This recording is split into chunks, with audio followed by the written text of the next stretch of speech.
Hello मेरे प्यारे बच्चों, क्या हाल चाल, कैसे हो आप लोग। I hope you all are very nice, very good, learn top fantastic.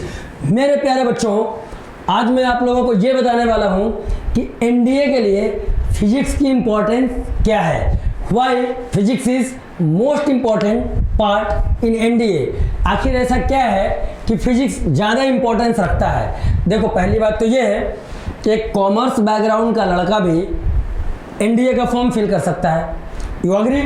अच्छा, जो साइंस बैकग्राउंड वाला भी फिल कर सकता है, किसी भी बैकग्राउंड का हो एनडीए का पेपर को दे सकता है, रिटन एग्जाम में पार्टिसिपेट कर सकता है। ठीक, आगे की स्टोरी सुनाते हैं तुम्हें। आप लोग क्या ना, बचपन से अपन लोग फिजिक्स पढ़ते आते हैं और एनडीए में फिजिक्स पूछा जाता है। जैसा कि मैंने एक वीडियो में आप लोगों को बताया हुआ था। क्या बताया था? ये बात बताई थी मेरे बच्चों कि एनडीए का पेपर दो होते हैं, एक मैथमेटिक्स और एक जीएटी। मैथमेटिक्स में तो केवल वन एंड ओनली मैथमेटिक्स है, लेकिन जनरल एप्टीट्यूड टेस्ट जो है, जिसे आप जीएटी कहते हो, उस जीएटी में दो सेक्शन होते हैं। बताया था मैंने आप लोगों को। दो सेक्शन में एक सेक्शन तो पूरा अंग्रेजी ले जाता है अकेले, 50 question, 50 number of questions, 50। Section A one and only English का। अब बात करते हैं जीएटी में पार्ट 2 का, पार्ट बी का। तो जो सेकंड पार्ट है जीएटी का, उसमें आपका साइंस आता है और सोशल साइंस वाले सब्जेक्ट आते हैं। यानी साइंस ही है, समझ लो, सोशल साइंस एंड साइंस। और साइंस में सबसे ज़्यादा अगर कोई पोर्शन है तो वो है आप लोगों का फिजिक्स, जहाँ से सबसे ज़्यादा क्वेश्चन साइंस में पूछे जाते हैं। अब मैं हूँ आप सभी का फिजिक्स मेंटर और आज मैं आप लोगों की इम्पोर्टेंट बताने वाला हूँ कि फिजिक्स क्यों ज़्यादा इंपॉर्टेंस है। ये तो आपको समझ में आ ही गया, पहला पॉइंट, कि जीएटी में सेकेंड पार्ट में साइंस और सोशल साइंस होते हैं। टोटल नंबर ऑफ क्वेश्चंस 100 होता है और 100 को अगर 4 से डिवाइड कर दो तो 25 आता है। यानी 1/4 अकेले 1/4 of second part of GAT अकेले फिजिक्स का होता है। किसका होता है बच्चों? अकेले का वहां पे फिजिक्स का होता है, ये समझ लो। 1/4 सेकेंड पार्ट का 1/4 नंबर ऑफ क्वेश्चंस अकेले फिजिक्स का होता है। और ये गारंटी, ये दावा के साथ मैं कहता हूं कि जौन बच्चा मेरे से पढ़ाई करता है, यानी अंसारी सर से जौन बच्चा पढ़ाई करता है, उसके फिजिक्स के एक क्वेश्चन नहीं छूटते, ना छूटेंगे। ठीक है, क्योंकि जो कुछ भी यहाँ पढ़ाया जाता है, जो कुछ भी हम पढ़ाते हैं, वहीं से आपके सारे क्वेश्चंस मिल जाते हैं। अब आगे की बात बताते हैं कि ये जो क्वेश्चंस किस तरीके के आते हैं, अब कौन कौन से ऐसे चैप्टर हैं जहां से क्वेश्चंस आते हैं। ठीक, अब कितना हमें ज़्यादा डीप में पढ़ना चाहिए या लाइट पढ़ना चाहिए, ये सारी बातें तो हमारे साथ बने रहिए। और अगर वीडियो पसंद आ रहा है तो लाइक ठोक दो, चैनल पे नए हो सब्सक्राइब कर लो, कोई सवाल है कमेंट में पूछ लो, जवाब प्रॉपर मिलेगा। अब देखो बच्चों, जो फिजिक्स है ना, फिजिक्स के जो क्वेश्चन का लेवल है, क्वेश्चंस का जो लेवल की मैं बात कर रहा हूँ, ठीक है ना, क्वेश्चंस के लेवल। तो जो क्वेश्चन के लेवल होते हैं वो दो तरीके के हैं। आप एडवांस लेवल पे जाओ नहीं, आपके क्वेश्चंस के लेवल मिलेंगे या तो सिंपल मिल जाएगा, ठीक, या फिर वो आपको मॉडरेट मिलेगा। कैसा मिलेगा? आपको मॉडरेट क्वेश्चन का लेवल मिलेगा। सिंपल और मॉडरेट लेवल के क्वेश्चंस पूछे जाते हैं। लेकिन अगर आपका कॉन्सेप्ट क्लियर नहीं है तो हो सकता है सिंपल वाला कर लो, मॉडरेट वाला ना कर पाओ, या हो सकता है दोनों में ही समस्या आ जाए। मॉडरेट वाले में भी, सिंपल वाले में भी। आप फार्मूला भूल जाओ, नहीं कर पाओगे, है ना, कोई बेसिक कॉन्सेप्ट भूल जाओ, नहीं कर पाओगे। तो जो क्वेश्चंस के लेवल हैं वो सिंपल और मॉडरेट लेवल के क्वेश्चंस पूछे जाते हैं। एग्जाम्पल के तौर पे अगर हम बता दें कि आपके सामने 4 ऑप्शन दे दिया, 4 ऑप्शन वो भी ठीक, और उसमें ये पूछ लिया कि इंफ्रासोनिक साउंड वेव के लिए कौन सा सही है। सारे फ्रीक्वेंसी के टर्म में ऑप्शन दे रखे हैं। क्वेश्चन सुनिएगा आप। क्वेश्चन मैंने बोला, for infrasonic wave which option is correct. 4 option. तो ये क्या है? क्वेश्चन का लेवल कैसा है? ये डायरेक्ट है और ये सिंपल है, बेसिक क्वेश्चन है।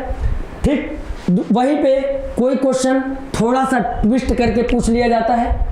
ठीक है, थोड़ा सा ट्विस्ट करके आपसे पूछा जा सकता है। तो दो तरीके के क्वेश्चंस पूछे जाते हैं, एक डायरेक्ट कॉन्सेप्ट से और एक थोड़ा सा ट्विस्ट करके, तो उसे हम मध्यम यानी कि मॉडरेट कह सकते हैं। ये क्वेश्चन का लेवल है। अब अगर हम फिजिक्स के सिलेबस की बात करें कि फिजिक्स का सिलेबस क्या है, तो बेटा फिजिक्स का जो सिलेबस है वो देख लो, सिलेबस ऑफ फिजिक्स। अब बहुत बढ़िया से देखना, ये सिलेबस है, ये आप लोगों का सिलेबस है। किसका है? फिजिक्स का है। ठीक, फिजिक्स का ये सिलेबस है। फिजिक्स के सिलेबस में से कौन कौन से चैप्टर हैं, कहाँ से कितने नंबर ऑफ क्वेश्चंस आते हैं, ये सब हम आपको डिटेल में एक एक करके बताने वाला हूँ। तो बने रहना और ये सब अपने दिमाग में फीड कर लेना या कॉपी में लिख लेना। ठीक, जैसे कि हम बात करते हैं यूनिट्स एंड मेजरमेंट्स, तो यूनिट एंड मेजरमेंट से कम एक क्वेश्चन आता है। एक आता है क्योंकि एक लिखा है, ऊपर से लगा दिया मैंने स्टार। अरे स्टार मतलब समझ गए, स्टार। ये स्टार आप देख रहे हो, यहाँ से एक से ज़्यादा क्वेश्चन भी आते हैं। एक तो आएगा ही आएगा, लेकिन एक से ज़्यादा क्वेश्चंस भी आ जाते हैं और एक क्वेश्चन होता है 4 नंबर का, समझ रहे हो। तो यूनिट एंड मेजरमेंट से आपका एक क्वेश्चन कंफर्म है। अब बात करते हैं कि किस तरीके का क्वेश्चन आता है।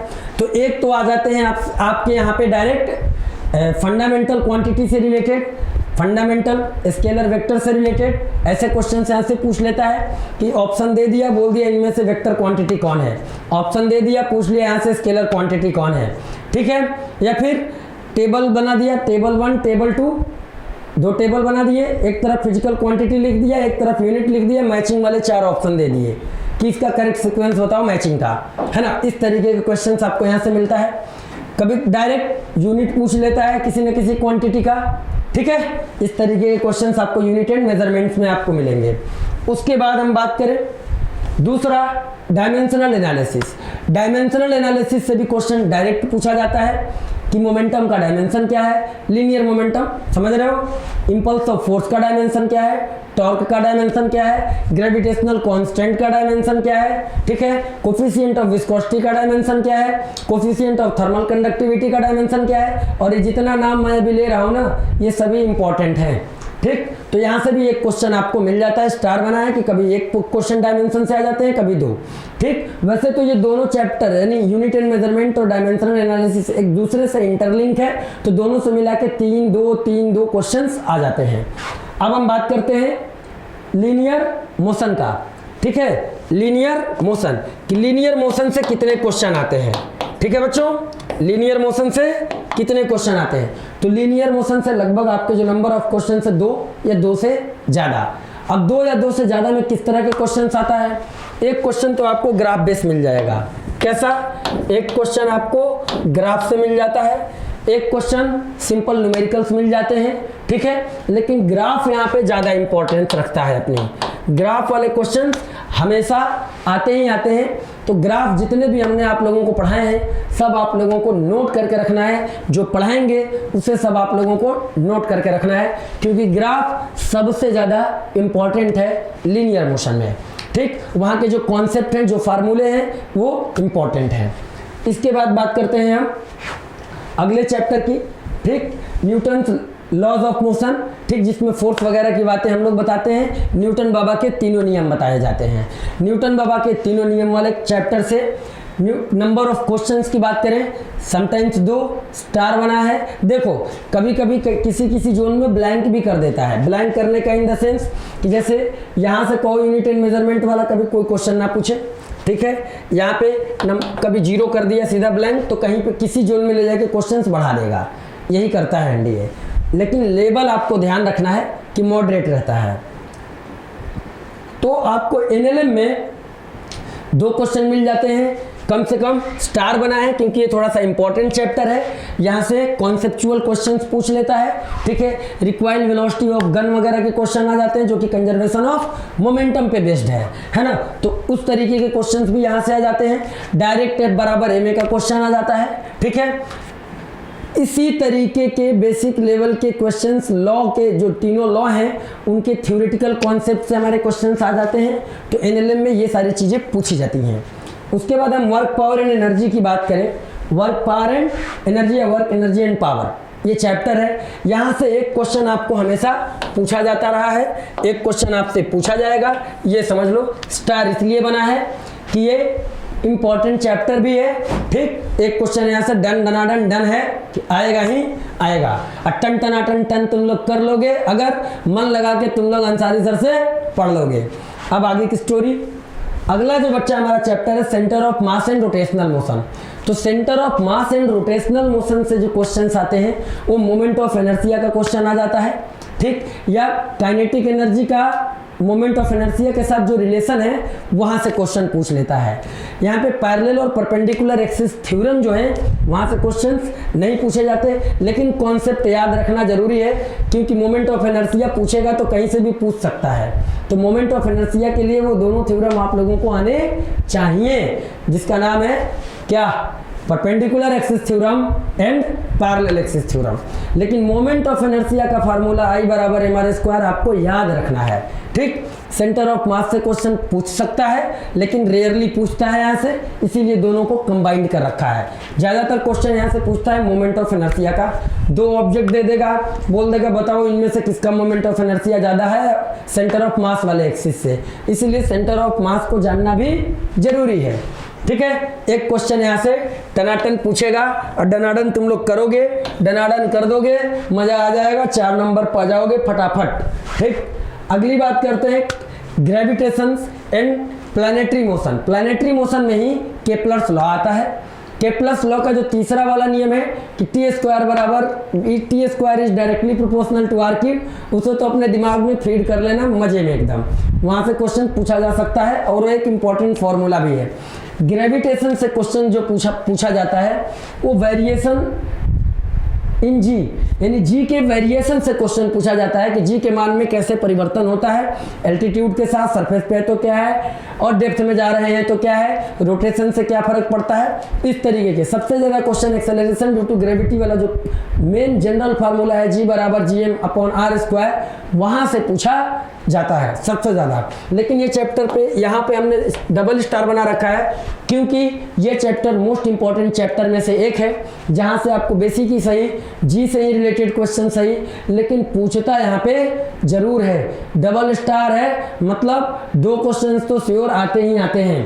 ठीक, 2 क्वेश्चंस आपको मिल जाएंगे। भले इसका कॉन्सेप्ट देखो होता क्या है ना, जी जो है ना mg वेट निकालने में भी काम आता है, तो जी को बहुत अच्छे से पढ़ना है, स्मॉल जी को, एक्सेलरेशन ड्यू टू ग्रेविटी को ग्रेविटेशन में बहुत अच्छे से सीखना है। अब केपलर के तीनों नियम दिमाग में स्टोर रखना है, जी का वेरिएशन अपने दिमाग में स्टोर रखना है, बाकी यहाँ के क्वेश्चंस आपके हो जाएंगे। और ये एक इंपॉर्टेंट चैप्टर में से एक है। अगले चैप्टर की अगर हम बच्चों बात करें तो अगला चैप्टर आप देख रहे हो लिखा है जनरल प्रॉपर्टीज ऑफ मैटर। अब जनरल प्रॉपर्टीज ऑफ मैटर वाले चैप्टर से, ठीक है, मैटर में मतलब आप जानते ही स्टेट ऑफ मैटर तो बहुत सारे हैं, लेकिन बेसिक लेवल पे हम लोग जो पढ़ते हैं तो क्या होता है, state of matter 3, solid liquid gas. ठीक, तो स्टेट ऑफ मैटर में यहाँ पे जनरल प्रॉपर्टीज ऑफ मैटर में हम लोग लिक्विड और सॉलिड की बात करते हैं। सॉलिड मतलब कि यहाँ पे इलास्टिसिटी आ जाता है, और यहाँ लिक्विड वाले में Pascal's law, Archimedes principle, buoyant force, ठीक है ना, अब थ्रस्ट, ये सारे टर्मिनल वेलोसिटी, ये सारी चीजें बेसिक लेवल पे आपको पढ़ना है। ये चैप्टर इंपॉर्टेंट है। और इसी में हाँ लिक्विड में ही सरफेस टेंशन भी आता है, तो सरफेस टेंशन, एक्सेस प्रेशर वगैरह, बेसिक कैपिलरिटी, है ना, ये सारी चीजें यहाँ पे लिक्विड में पढ़ना है। सॉलिड में आपको इलास्टिसिटी, बेसिक सारे फॉर्मूले, सारे प्रॉपर्टीज आपको पढ़ना है। यहाँ से दोनों को अगर कंबाइन कर दें, यानी इस चैप्टर से आपको जो नंबर ऑफ क्वेश्चंस की बात करें तो 3+ क्वेश्चंस मिल जाते हैं। 3 क्वेश्चंस मिलते ही हैं। समटाइम्स डिक्रीज करेगा तो 2 क्वेश्चन करेगा, लेकिन आएगा जरूर। ठीक है, ये समझ लेना। अब हम बात करें हीट एंड टेम्परेचर। तो हीट एंड टेम्परेचर में जो टेम्परेचर का रिलेशन है अलग अलग स्केल का, टेम्परेचर मेजरमेंट करने वाला जो रिलेशन है degree Celsius, degree Fahrenheit, kelvin, reamer scale का, तो रीमर तो नहीं लेकिन डिग्री सेल्सियस, फ़ारेनहाइट और केल्विन स्केल का जो रिलेशन वाला फार्मूला है, ये आप लोगों से हमेशा पूछा जाता है। तो यहाँ से आपको ये याद रखना है, स्पेसिफिक हीट कैपेसिटी, ये सारी चीज़ें आप लोगों को प्रॉपर याद रखनी है। तो ये एक चैप्टर प्रिंसिपल ऑफ कैलोरीमेट्री, ठीक, ये याद रखना है। यहाँ पे जो state, phase of change of state, ठीक, सॉलिड लिक्विड गैस, वहाँ पे कैसे फेज चेंज होता है अकॉर्डिंग टू हीट, ये आपको यहाँ पे याद रखना होता है। तो यहाँ से न्यूमेरिकल्स भी आता है ज़्यादातर तो न्यूमेरिकल आता है, एक न्यूमेरिकल आपको हमेशा मिलेगा, ठीक है, हीट के फार्मूले से, ठीक, लेटेंट हीट है, स्पेसिफिक हीट है, ये सब यहाँ पे पूछा जाता है, ठीक। तो ये इंपॉर्टेंट चैप्टर में से एक है। थर्मोडायनेमिक में जो लॉज हैं, जीरोथ लॉ, फर्स्ट लॉ और सेकेंड लॉ, ये लॉ आपको आने चाहिए। फर्स्ट लॉ के बेसिस पे सवाल आपसे पूछे जाते हैं, वो भी थ्योरेटिकल, सम टाइम न्यूमेरिकल आ जाता है। Ray optics is one of the most important part for NDA. इस चैप्टर के नाम के साथ हमने स्टार बना दिया, नंबर ऑफ क्वेश्चंस के साथ हमने स्टार बना दिया। कभी कभी तो ऐसा किया गया है कि 6-6, 7-7, 8-8, 9, 10 क्वेश्चन यहीं से पूछ लिया है, ठीक। 2021 का पेपर आप लोग देखना, 2021 के पेपर में बेटा 9-9 क्वेश्चन, 10-10 क्वेश्चन पूछे गए हैं one and only ray optics से।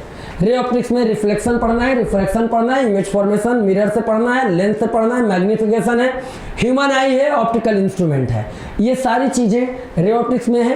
ह्यूज, थोड़ा सा बड़ा चैप्टर भी है, आसान है, कठिन नहीं है, लेकिन तब जब हम पढ़ाएंगे, ठीक। ये मोस्ट इंपॉर्टेंट चैप्टर में से एक है, इसे आपको याद रखना है। इसके बाद हम बात करते हैं वेव की। तो वेव में साउंड वेव इंपॉर्टेंट है, साउंड वेव से क्वेश्चंस आते हैं, और एसएचएम में सिंपल हार्मोनिक मोशन में सिंपल पेंडुलम के क्वेश्चंस आते हैं, पेंडुलम से रिलेटेड क्वेश्चंस पूछे जाते हैं, उसके टाइम पीरियड से रिलेटेड क्वेश्चंस पूछे जाते हैं, ठीक है बच्चों।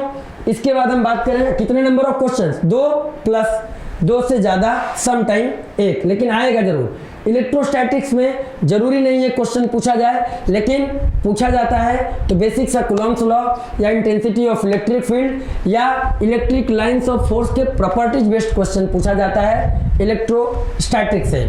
अब बात करते हैं करंट इलेक्ट्रिसिटी की। करंट इलेक्ट्रिसिटी अपने आप में मोस्ट इंपॉर्टेंट चैप्टर है, current electricity most important chapter है। देख रहे हो यहाँ पे भी हमने 3 के ऊपर 3 स्टार बना दिया है। सर्किट, सिंपल सर्किट के क्वेश्चंस पूछे जाते हैं रेजिस्टेंस वाले, ठीक, समझ में आ रहा है। बेसिक सिंपल सर्किट का क्वेश्चन एक पूछा जाता है, ओम्स लॉ से रिलेटेड क्वेश्चन पूछे जाते हैं, ओम्स लॉ से रिलेटेड क्वेश्चंस पूछे जाते हैं, ठीक। करंट वगैरह के जितने यहाँ पे फॉर्मूले आपको मिल जाएंगे, Q बराबर आई टी, Q बराबर NE, I बराबर Q बाई टी, इस तरीके से, ठीक। ओम्स लॉ, V बराबर IR, रेजिस्टेंस किस फैक्टर पे डिपेंड करता है, रेजिस्टिविटी, इस तरह के क्वेश्चंस यहाँ पे पूछे जाते हैं। लेकिन रेजिस्टेंस से रिलेटेड क्वेश्चंस हमेशा पूछा जाता है, ठीक। डिवाइसेस में यहाँ पे फ्यूज है, बल्ब है, यहाँ से क्वेश्चंस आप लोगों को पूछा जाता है। तो ये मोस्ट इंपॉर्टेंट चैप्टर इसलिए है कि 3 ही क्वेश्चन नहीं पूछे जाते, कभी कभी 6-6 क्वेश्चन, 7-7 क्वेश्चन यहाँ पे भी पूछा गया है, ठीक है। इसके बाद हम बात करते हैं मैग्नेटिक इफेक्ट ऑफ करंट। तो मैग्नेटिक इफेक्ट ऑफ करंट में बायो-सेवर्ट लॉ, ठीक, Fleming left hand rule, right hand rule, even electromagnetism के बेसिक कॉन्सेप्ट, ठीक, ये सब चीजें आपको यहाँ पे याद रखनी है। यहाँ से क्वेश्चंस कम से कम आपको 2 पूछ लेता है। मैग्नेटिक फोर्स कब डिफ्लेक्ट होगा एक charge particle uniform magnetic field में, कब डिफ्लेक्ट नहीं होगा, तो इस तरह के क्वेश्चन यहाँ पे पूछे जाते हैं। तो रूल यहाँ पे सारे याद रखना है, right hand thumb rule, Fleming left hand rule, Fleming right hand rule, ठीक है ना। ये इस तरीके के क्वेश्चंस आपको सारे याद रखने हैं। कितना, अगर एक करंट कैरिंग वायर को यूनिफॉर्म मैग्नेटिक फील्ड में रख दिया जाए, कितना फोर्स लगेगा, नहीं लगेगा, यहाँ से सवाल आता है। अगर एक charge particle uniform magnetic field में इंटर करता है किसी वेलोसिटी से, कितना फोर्स लगेगा, उसकी ट्रेजेक्टरी कैसी होगी, यानी कि उसका पाथ कैसा होगा, इस तरह के क्वेश्चन ऐसे पूछा जाता है। और direction and law based question पूछे ही जाते हैं, ठीक। इसके बाद मैग्नेटिज्म की बात करें तो मैग्नेट के प्रॉपर्टी से रिलेटेड, अर्थ मैग्नेटिज्म से थोड़े बहुत क्वेश्चंस कभी पूछा गया, कभी नहीं पूछा गया, ठीक। तो लेकिन पढ़ना है क्योंकि पूछा जा सकता है, पूछा गया है फ्यूचर में, पास्ट में आप लोगों के पूछा गया है, तो कभी पूछा कभी नहीं पूछा। इसके बाद एटम एंड न्यूक्लियाई हमेशा आता है। एटम एंड न्यूक्लियाई से हमेशा क्वेश्चंस आपको आते ही आते हैं, तो ये चैप्टर भी इंपॉर्टेंट है। एक क्वेश्चन तो आपको हमेशा कंफर्म मिलेगा, कंफर्म का मतलब कंफर्म मिलेगा, ठीक। उसके बाद मॉडर्न फिजिक्स की बात करें तो मॉडर्न फिजिक्स से भी आपको क्वेश्चंस पूछे जाते हैं, ठीक है, मॉडर्न फिजिक्स से। उसके बाद अगर हम इलेक्ट्रॉनिक एंड सेमीकंडक्टर की बात करें, इलेक्ट्रॉनिक्स एंड सेमीकंडक्टर्स, तो इलेक्ट्रॉनिक एंड सेमीकंडक्टर से भी क्वेश्चंस पूछे जाते हैं। देखो ये यहाँ पे मेंशन नहीं है लेकिन मैं लिख दे रहा हूँ, ठीक, electronic and semi conductor, semi conductor, यहाँ से भी आपके क्वेश्चंस पूछे जाते हैं। अगर मैं यहाँ से नंबर ऑफ क्वेश्चंस की बात करूँ, तो कभी कभी एक को नहीं, तो 0 to 1, 0 से 1 क्वेश्चन यहाँ से पूछा जाता है। बेसिकली क्वेश्चन जो इलेक्ट्रॉनिक एंड सेमीकंडक्टर का आता है वो सेमीकंडक्टर से क्वेश्चन आता है, वो भी extrinsic type semiconductor, P type और एन टाइप वाले से क्वेश्चन पूछा जाता है। तो ये आप लोगों को याद रखना है। 20वां नंबर भी कर देते हैं, इवन नंबर खराब, ऑड नंबर है ये, खराब लग रहा है तो इसको इवन बना देते हैं 20 करके। 20 कर दिया, अब सही लग रहा है हमको, ठीक है। 20 कर देने पे हमको बड़ा सुंदर लग रहा है, तुम लोगों को भी सुंदर लगेगा।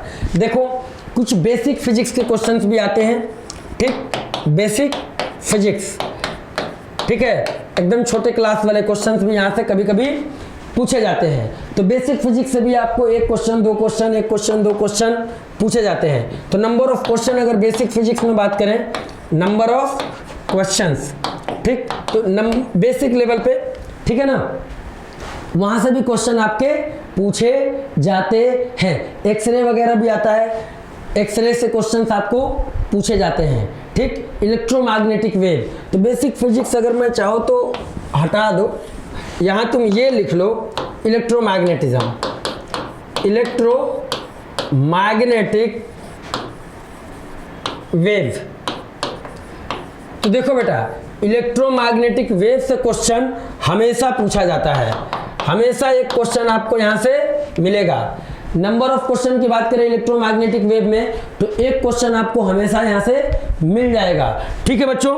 तो ये था कंप्लीट एनडीए फिजिक्स का ओवरव्यू कि कहाँ से कैसे क्वेश्चंस पूछे जाते हैं, ठीक है। आई होप ये वीडियो आप लोगों को पसंद आया होगा। और अगर बच्चों आप लोगों को ये सब मजा आ रहा है, लाइव हम लोगों से जुड़ना चाहते हैं, तो गूगल प्ले स्टोर पे जाइए, मैथ जुगाड़ से एप्लीकेशन डाउनलोड करिए और वहां पे अकच बैच एनडीए के लिए परचेज करिए। गुरु दक्षिणा के तौर पे बहुत थोड़ी सी अमाउंट रखी गई है फीस के लिए, डरना मना है, समझ लो, ठीक। जाओ परचेज करो, लाइव क्लासेज में जुड़ो, डीप में पढ़ाई करो with a lot of practice papers, ठीक है, बिना किसी दिक्कत के, बिना किसी हेजिटेशन के। तो एकदम पढ़ाई करते रहो, मस्त रहो, बिंदास रहो, टहलते रहो। और देखो मैं तो एकदम खुश रहता हूँ, तुम्हें भी मैं खुशी रखूँगा, ठीक। पढ़ाई बेटा करनी पड़ेगी, बिना मेहनत के देखो कुछ हासिल नहीं होता है, तो पढ़ाई तो आप लोगों को करनी पड़ेगी। तो ये था हमारा बबुआ लोग फिजिक्स का पूरा ओवरव्यू कि एनडीए में कहाँ कहाँ से कैसन कैसन क्वेश्चन पूछा जाता है, कितने कितने क्वेश्चंस पूछे जाते हैं, पूरा डिटेल्ड इन्फॉर्मेशन मैंने आपको दे दिया, ठीक है बच्चों। तो आज के लिए इतना ही, फिर मिलते हैं हम आप लोगों को नेक्स्ट क्लास में। तब तक के लिए आप सब हमें आज्ञा दीजिए। जय हिंद।